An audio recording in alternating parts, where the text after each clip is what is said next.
Well, thank you folks for coming out to the Gray Public Library tonight. I know it's dinner time, so hopefully you can at least snack on some food there. We're here to talk about generative AI, a very, very cool thing that's happening nowadays, and it's something I use every day, and I'm excited to show you what it's all about. So who am I? So this is, you could probably tell this is me, and maybe it's the guy who's sitting right over there. And yes, this image was made with AI. So my name is Kyle Hadyniak. I'm the Director of Communications and IT for the town of Gray. Before that, I've worked for the state of Maine in a couple different communications roles, and also for Channel 6, which is WCSH. I used to be a producer on the morning report. I graduated from University of Maine. Generally, in both my personal and professional life, I'm a tech enthusiast and advocate. And probably best known around my own workplace as the AI guy. Over in the town office, I'm the guy to talk to about AI. And I grew up here in Maine in a town called Freedom in Waldo County. And if you ever heard of Freedom, it's probably because of the Lost Kitchen, which is our only claim to fame. So I don't care if you retain any of this, but what I do want you to retain is not the fact that I grew up in Freedom or any of these other things, but I really grew up here. Lifelong Star Trek fan. And what amazes me about generative AI is that we can interact with computers nowadays in the way the folks did on the Enterprise in the 24th century. And that's because we're able to talk with computers and they're able to talk back in completely natural language.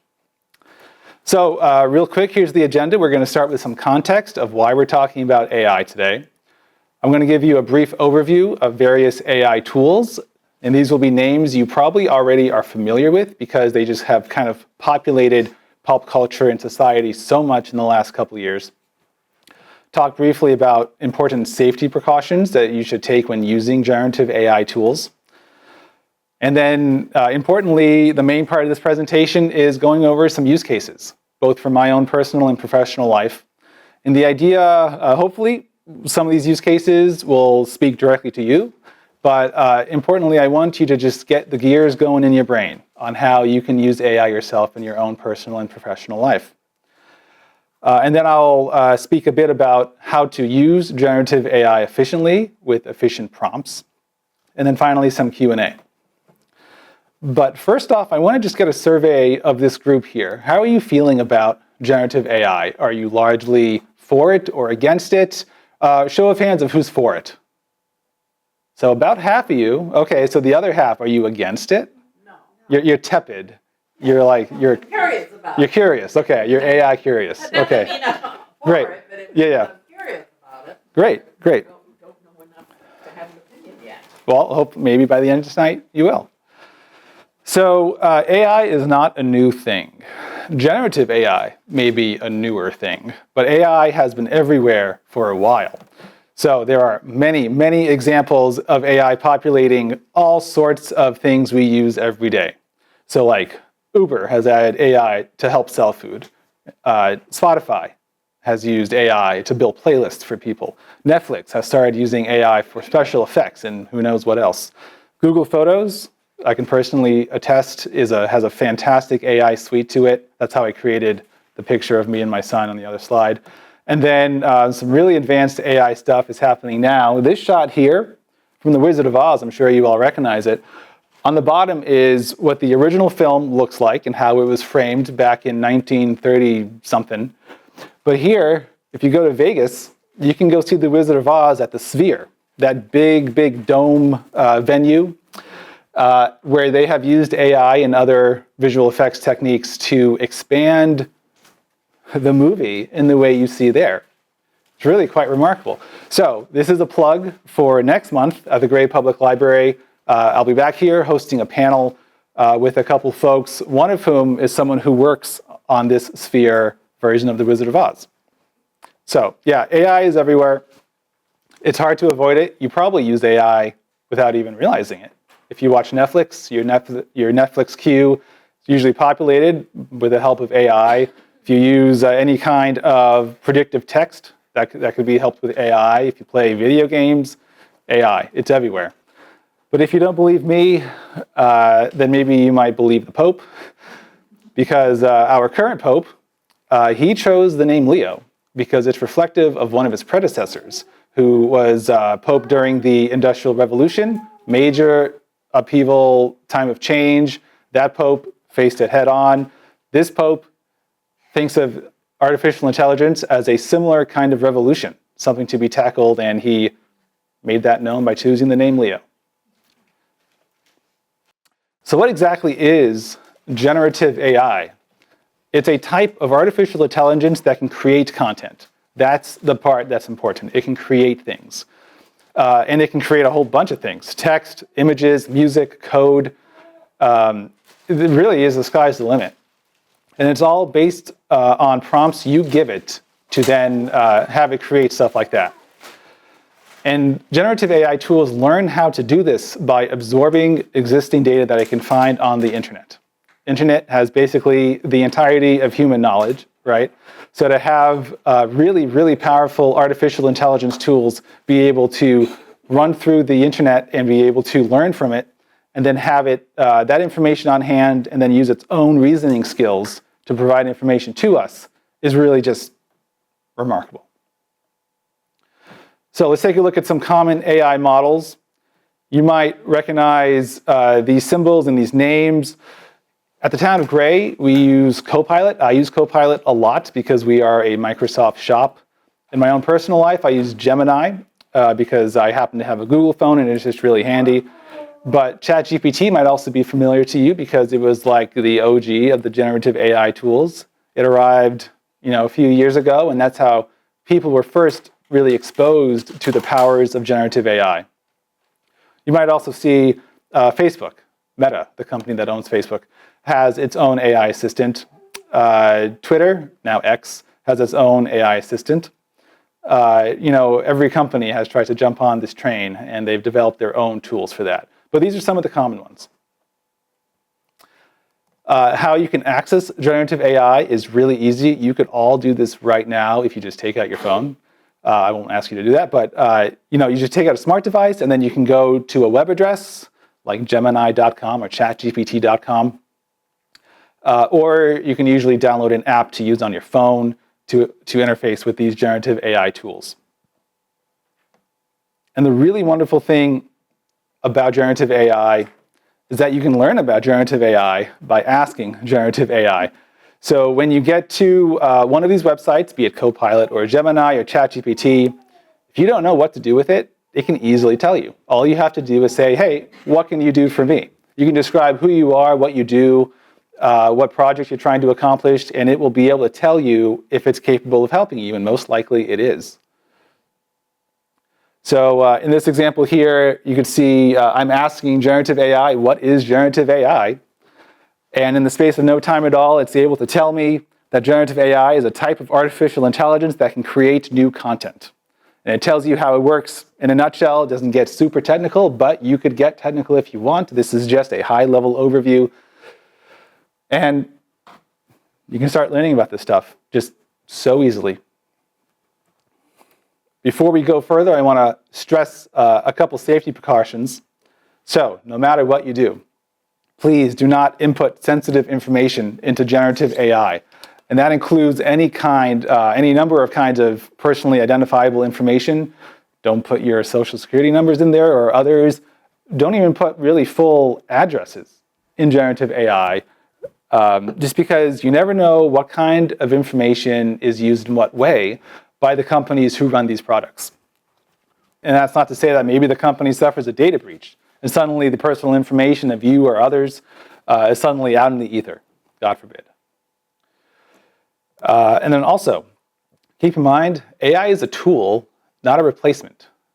It is not a human replacement, no matter what the doomsayers, the naysayers, whatever the media says. It's not designed to replace you. It is designed to be an assistant. And to use it in that respect is how you'll get the most out of it. Importantly, especially in a professional context, whatever you create using AI, you own it. It is your product. Someone comes to you and says, hey, your work assignment was all wrong. You can't just say, well, that's what AI did, so, whatever, sorry. You own it. So in that way, I just want to note Copilot is pretty well named. It's not designed to be the pilot. It's not designed to replace you. It's designed to be your assistant, your sidekick. One that conveniently is extremely smart, extremely fast, never sleeps, and doesn't need benefits. So let's get into some use cases, which is really why we are here. I'll discuss a limited number of use cases today, but hopefully it just gets the gears turning for you to maybe apply this in your own personal and professional life. So here's a good example. I just mentioned how the current Pope Leo chose the name because of the previous Pope Leo. If you're sitting here wondering why did that previous Leo care about the Industrial Revolution or why this current Pope cares about the artificial intelligence revolution, you can go to a generative AI tool and ask, how did Pope Leo the 13th face the challenges posed by the Industrial Revolution, and how does that compare to the current Pope facing the AI revolution? You can ask it this question, and basically as soon as you hit the enter button, Copilot in this case will spit out a bunch of information that will teach you about these two topics. So the first section there talks about Pope Leo and the Industrial Revolution, bullet points, and then the AI revolution for Pope Leo, the current one. And then also down here is it's a nice comparison table of the two and how they dealt with their respective revolutions. Suddenly, bam, you've learned a lot. How long would that have taken you to look, even using a traditional Google search, which up until a couple of years ago was incredibly efficient? A theme that will permeate this presentation is if you're a curious person, this is amazing. You will start learning more rapidly than you ever did before. So what's a really basic way you can use a generative AI tool? In this case, we're using Copilot, and let's say you wanted to write a really basic email about an upcoming family vacation. You want to send off an email to your family.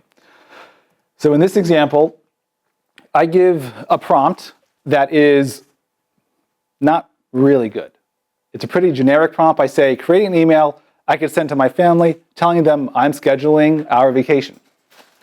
I leave out a lot of details, right? Like when this vacation is, where we're thinking, how we're going to get there. But in any case, Copilot is able to provide me with a draft of an email that is, without reading it word for word, is probably perfectly usable. I want to let you know I'm starting to plan our family vacation. I'm excited to get the ball rolling. Can't wait to make amazing memories together. So this could be helpful. This could save you some time. Not that this message would have taken a long time to make, but you still save, even if we're in the realm of like 5 or 10 minutes, move on to something else in your life. But I am missing out on some important context. So in this next example, I expand my prompt to be something a lot better. I say, create an email to my family that tells them I'm starting to plan our vacation. I want to know if they have any preferences for where to go, either in the US or outside. I also want to know if they're okay paying for first class tickets or not. And I want to nail down a month, and I give them some options. So better. And as you might expect, Copilot does a bit with this. It incorporates the context I provided into the body of the message. And again, save you some time. So let's say you want to plan your own vacation, maybe just yourself. I want to take a vacation that has sunny weather, not more than a 5-hour plane ride away from Portland, Maine, and I don't want to hit any major tourist traps. Sounds like a great vacation, right? Come December or January. So in this case, Copilot again, it says, yeah, you're chasing sunshine without the crowds. Love that. It's personable. It's weird. And it gives a lot of examples of places I could go that kind of fit that criteria. Incredible. That's great. Yeah. But this is really handy. It gives you plenty of good ideas. Blue Ridge Mountains, yeah, away from wintry Maine. Yes, please. This is an important time to note that while this can be extremely helpful, having what we call a human in the loop is essential. Your own human reasoning, by virtue of being a sentient human being, is really helpful in assessing if AI results are good, are usable, right? If Copilot here said, yeah, go to Japan, I'm like, what? No, that wasn't what I asked for. I asked for a 5-hour plane ride from Portland. Sometimes AI will give information that is not entirely useful, and I'll show a good example of that later. But just check it for yourself, and if you like it, explore the ideas more. So here's another example you could use in your personal life. Let's say I'm using Gemini in this case here. I want to start a gluten-free diet. Map out a diet for me I could use this week that accounts for breakfast, lunch, and dinner. And if you had other dietary restrictions, feel free to add that in there too. But in the space of no time at all, it produces something that you can use upon which to base a diet. 7-day gluten-free meal plan, smoothies, breakfast, lunch, and dinner.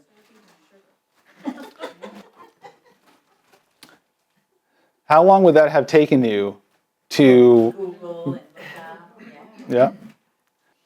So here's a really cool one. So using Gemini again, I want to teach my 4-year-old daughter the basics of playing piano.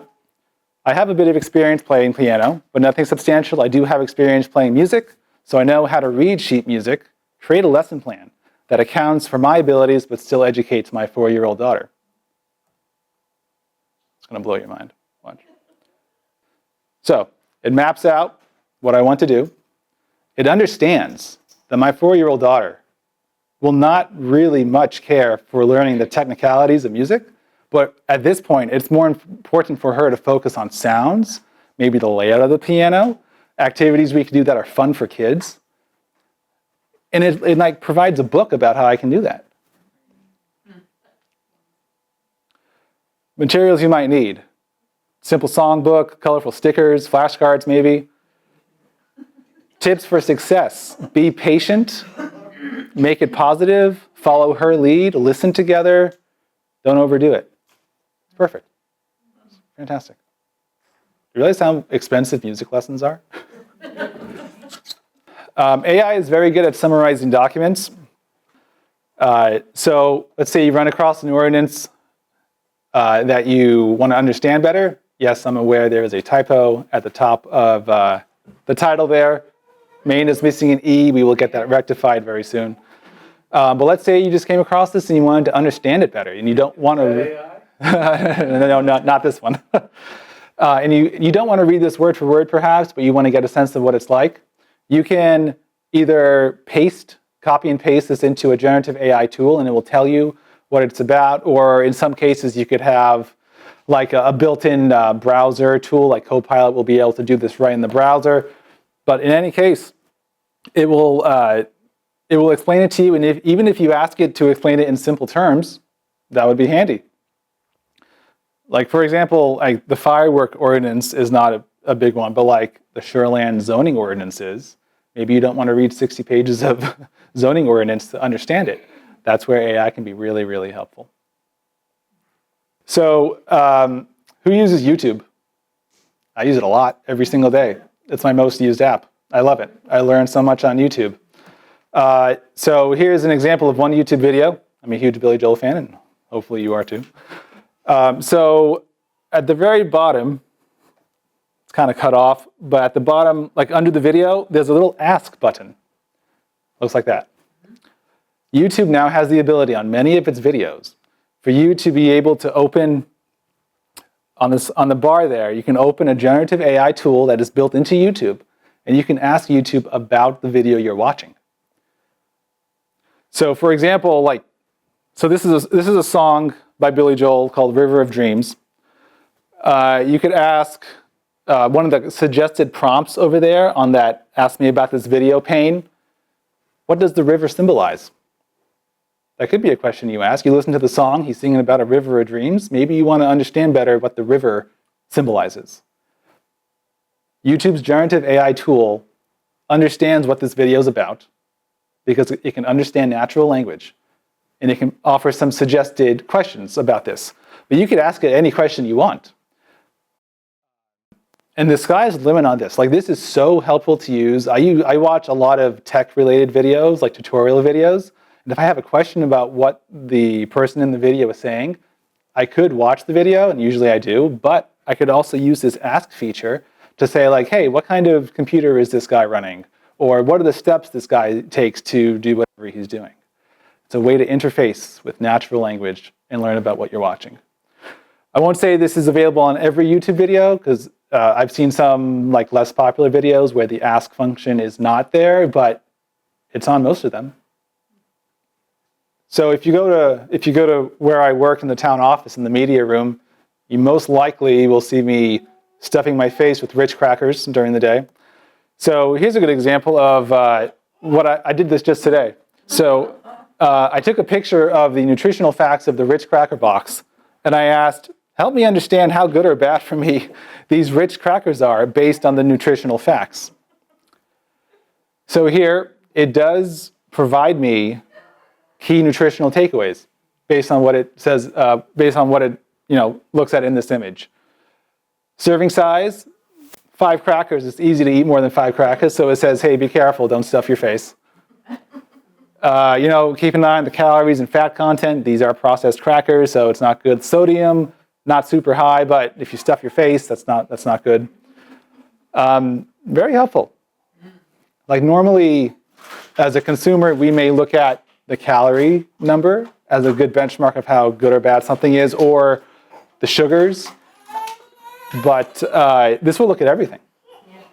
So with the Ritz crackers, it gives me some insights into what like the enriched flour does for those crackers, the oils, and the conclusion is that Ritz crackers are best viewed as an occasional treat rather than a primary part of your diet. Finding a snack. Yeah. It's bad news having that Cumberland Farms right there. Yeah. Oh, hey, this is my firework example. This was supposed to be earlier. But anyway, so remember the firework ordinance? That's what ChatGPT was able to tell me about the firework ordinance. And it provides just a bullet point, easy to comprehend list of the key parts of that ordinance. And I like how it uses the symbols too. The symbols, it helps aid in being able to look at a list and see what's up. Sorry, that was out of order. But. So there was a peach tree in our backyard that was growing these like weird green stalks. And so I asked Gemini, the green stalks are what appear to have grown from a peach tree. The tree itself seems to be dead. Should I cut down the tree itself or let the stalks grow? Because I don't know. So I took a picture of this using my phone, using Google Gemini. And so here's what Gemini did first. This is its thinking process.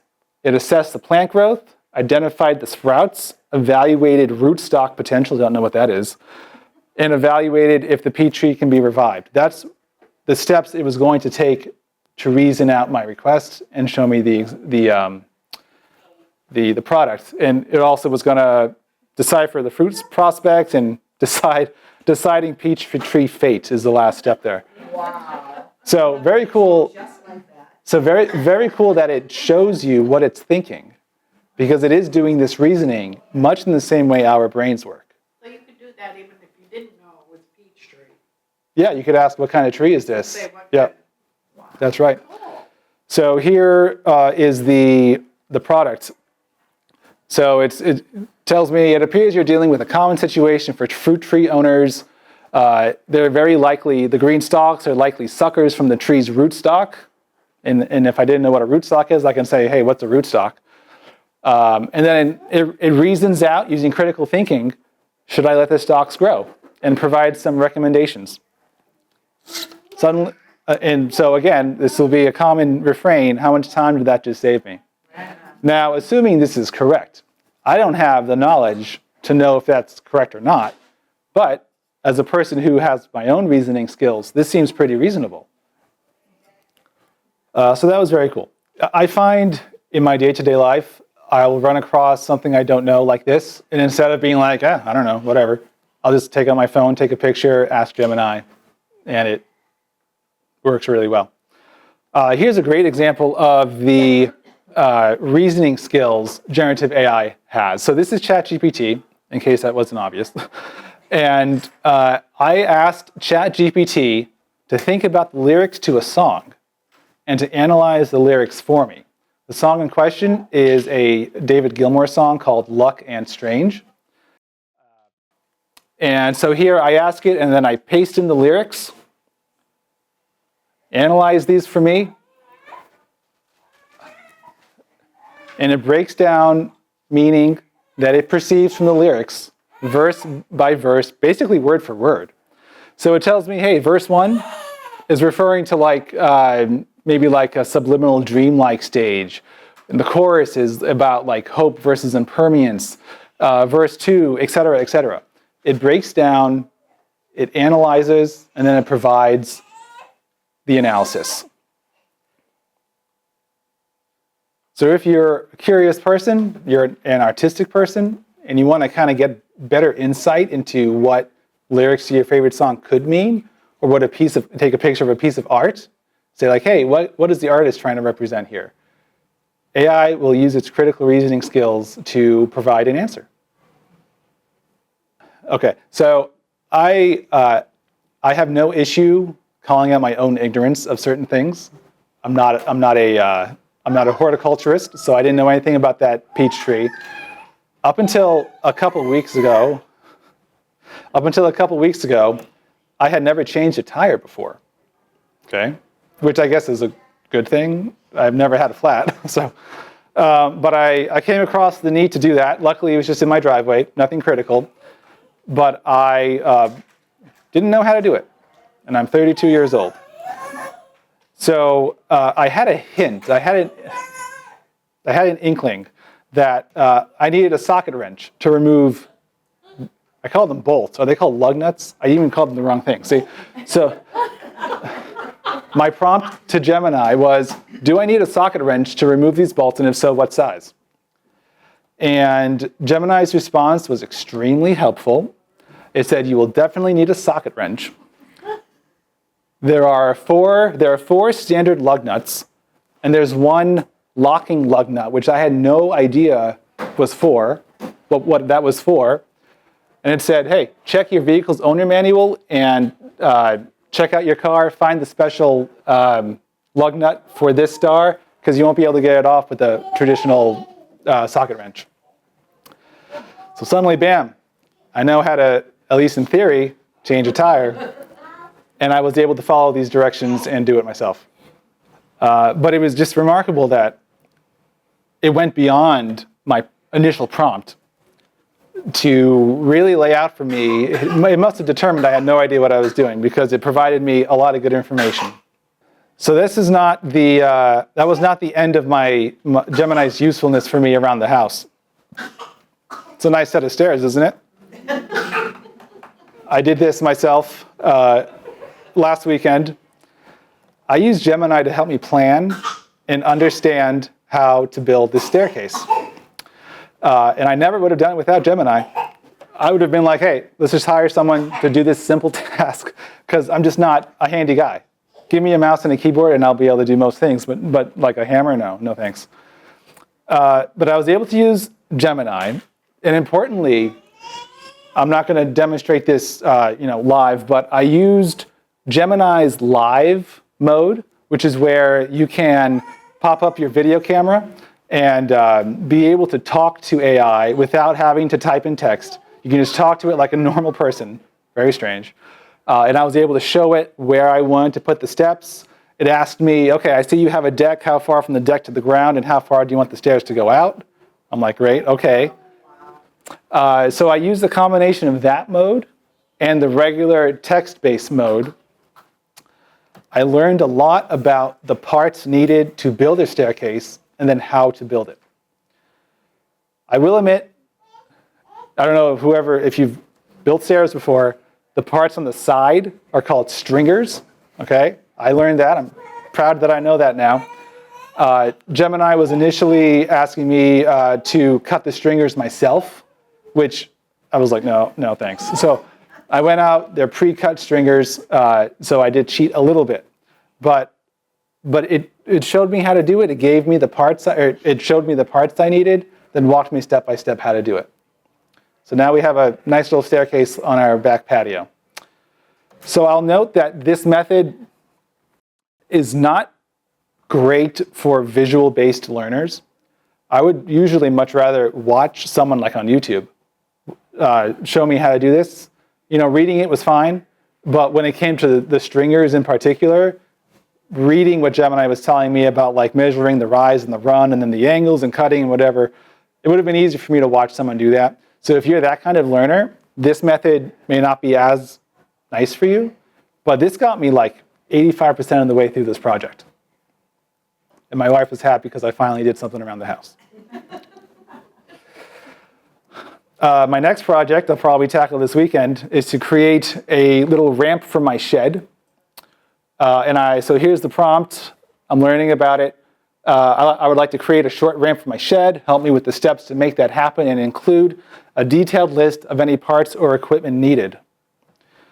So its thinking here was remarkable. It confirms what I want to do, and it lays out step by step what I should do. So the first step, just like with the stairs, was planning and taking measurements and making sure you have what you need to do the project. Determining the length of the ramp, the rise, the ratio of like the slope, the width, gathering the necessary materials and tools. I want to get to a certain part. It gave me a lot to read. This is great prep. This helps me understand the project. It includes like the hardware and the tool list because I asked it specifically what equipment do I need. Make sure you have safety glasses, yes. Site preparation, the ramp needs to be on a solid foundation so it won't sink. Gravel base would be nice. Here is building the ramp itself. So we'll let this scroll a little bit because I ask it another question, which is pretty cool. But it keeps going step by step to give me a really thorough understanding of the scope of this project. So remember how I had posted a picture of my shed at the beginning? So I said, can you overlay an illustration of a ramp on top of the image I provided? This will help me understand what it's going to look like eventually.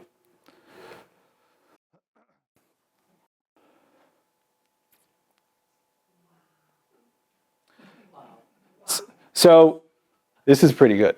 Yeah. It's not perfect because you can tell like this is the door here, the ramp is not exactly like angled as it should be. But if I'm trying to get in my head what this thing's going to look like, it'll probably look like something like that. Yeah, exactly.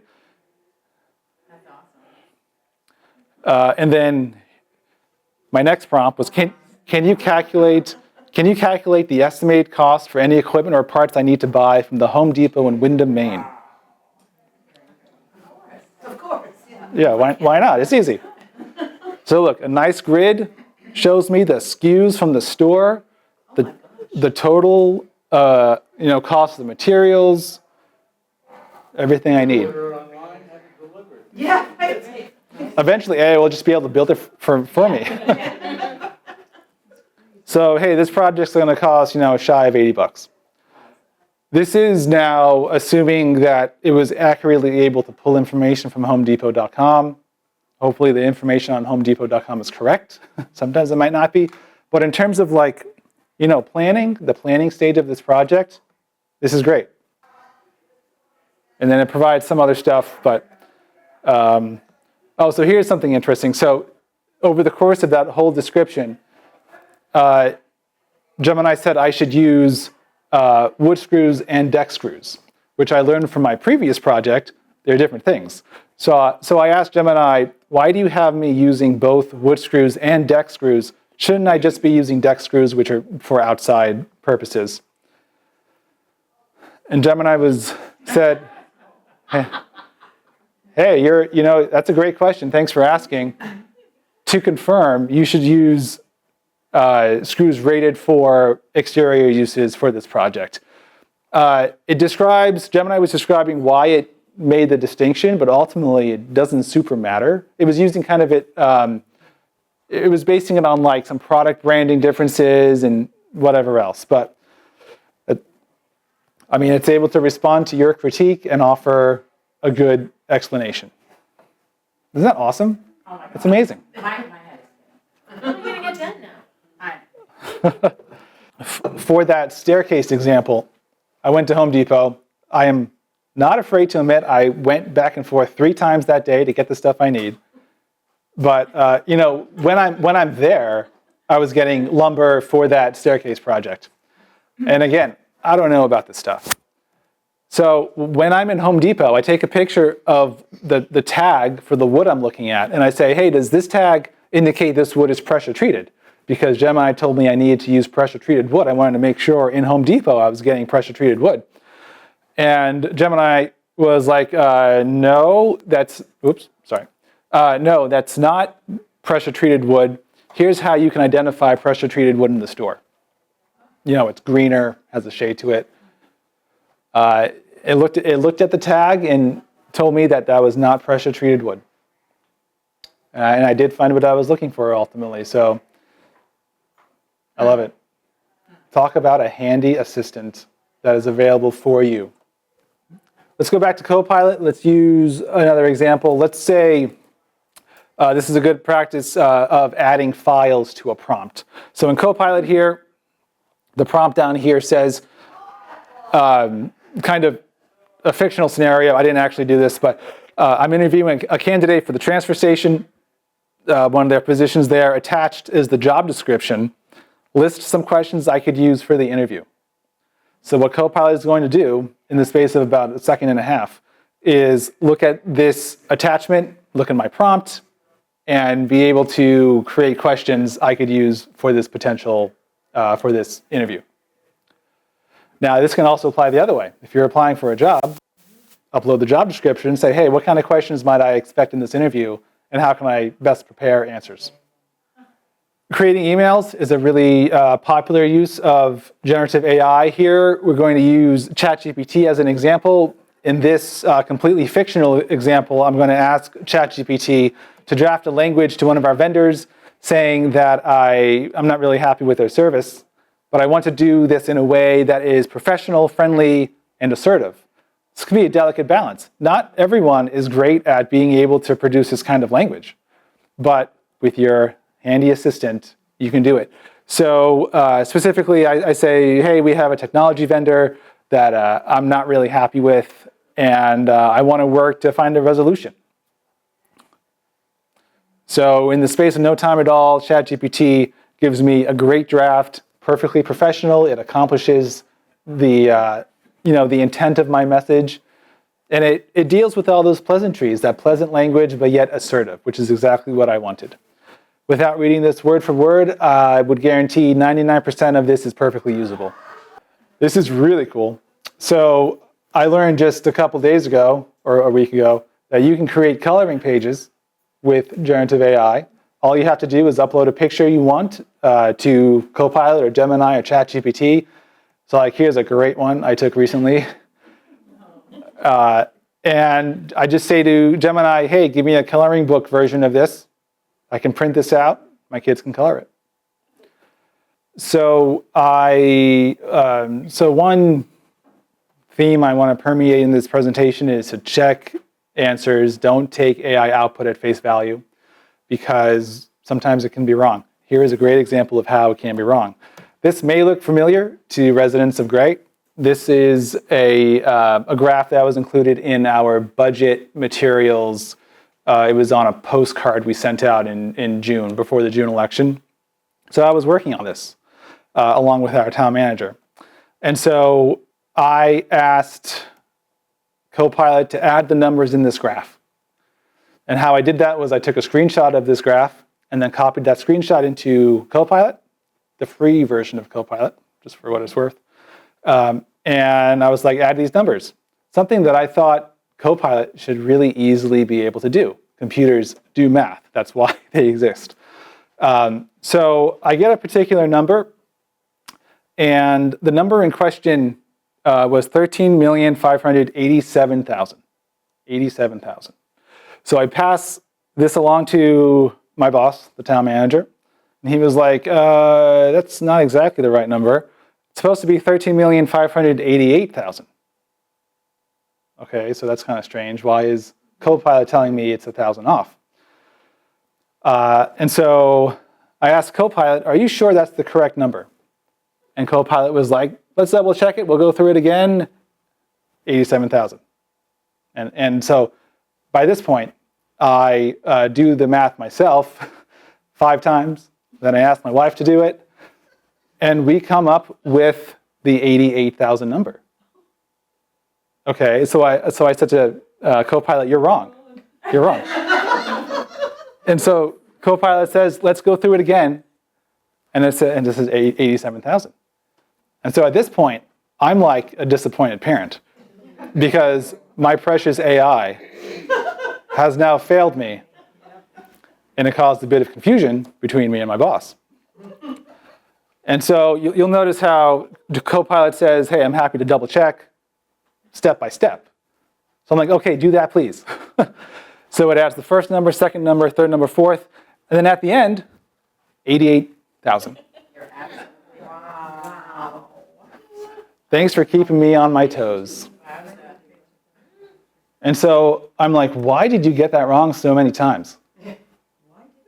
And it says, it's just a little too fast. What? Holy smokes. What? Copilot admits that it was just a little too quick. Back to your original circle. I thought maybe it was rounding, but the numbers I right out. drove myself insane, Yeah. checking every digit on that graph compared to what was right here. Because that's not okay. No. I mean, Right? how do you? So this is a. Check everything. So this was. Oh, great question. This was. I'm glad it happened. I'm glad it happened when it did because we were able to catch it because we have humans in the loop to check this stuff. I'm willing to bet this was an incredibly rare occurrence of a computer not being able to do math correctly. That's not to say that whenever you do math using generative AI, you need to check every single calculation. But for fairly complex number crunching like that, maybe ask it to double check it step by step. So it'll add the first number, second number, third, fourth, fifth, sixth. Add that to your prompt. You can say, once you come up with the answer, do it again, and then do it a third time. So yes, this was interesting. But we caught it because we have humans who know what it was supposed to be. So just use this as a warning, an illustration of why it's important to check these things. We did use the correct number in our budget publication materials. Every time somebody makes a mistake, we're all going to wink at each other and say it's AI. Yeah. Even though it's not. But then you still deal with the consequences. Yeah. You can't just be like, oh, whoops. Like thank goodness that number wasn't published. Even though it's only off by 1,000, it's still like inaccurate, right? I would have felt terrible if that made it into the mailed out version of that budget postcard. Terrible. Okay, so I might not be here today. But then how will you be learning about, my mistake? I use it as a teaching example, yeah. So how to make the most out of generative AI, you probably got the sense already. Efficient prompting is important. Garbage in, garbage out is kind of the mantra here. The result of what AI will give you will be really only as good as what you put into it. Just like seeking information from a human, you want to be clear and concise and provide all the relevant information, including like what you're trying to do, when and where and how if necessary, any known constraints, and include a lot of context. So here's a good example of what it means to have a good prompt. So generative AI can create images, we've seen. I wanted to create an image for a presentation, might have been this one. So my prompt was, I want to create an image of a realistic person using AI. And I think this was in Copilot. What I was looking for was an image of someone like at a computer using AI. But based on the plain interpretation of this sentence, that's what it provided me. It did create a picture of a realistic looking person, realistic-ish, and it used AI to do it. So my revised prompt was create an image of a person in a workplace using AI on their computer. The style should be realistic and an over-the-shoulder shot. And that's what I was going for. So just like seeking information from a human, be as clear as possible. This is good. We're just about on time. So I have some last bits of advice for you folks. Please continue to trust in your own abilities. You are at your jobs. You have your own hobbies for a reason, because you know stuff. AI can be very good at helping you learn stuff, but also you know stuff already. I use AI in work a lot, but I have a journalism degree. I know how to write a press release. I know how to write a news article. So I can do that myself without AI. I was doing it long before AI. But from time to time, I do use AI to do that today. So I am very careful to avoid skill atrophy because I don't want to lose the ability to do these things. Why would I want AI to be able to do that? Like I alluded to earlier, ask generative AI when in doubt about how to use it, because it will respond to you and inform you very well of what it can and can't do.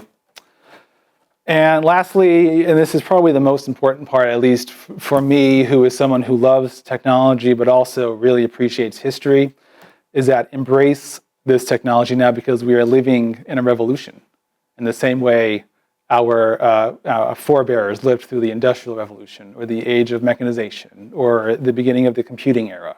This is the advent of generative AI is just as impactful as, I think, the creation of the World Wide Web or mobile computing.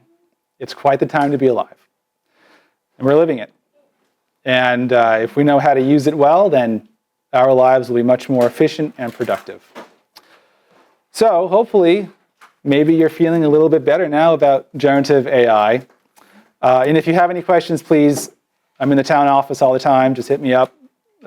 Look me up on LinkedIn, give me a call, shoot me an email. I'd be happy to discuss AI with you.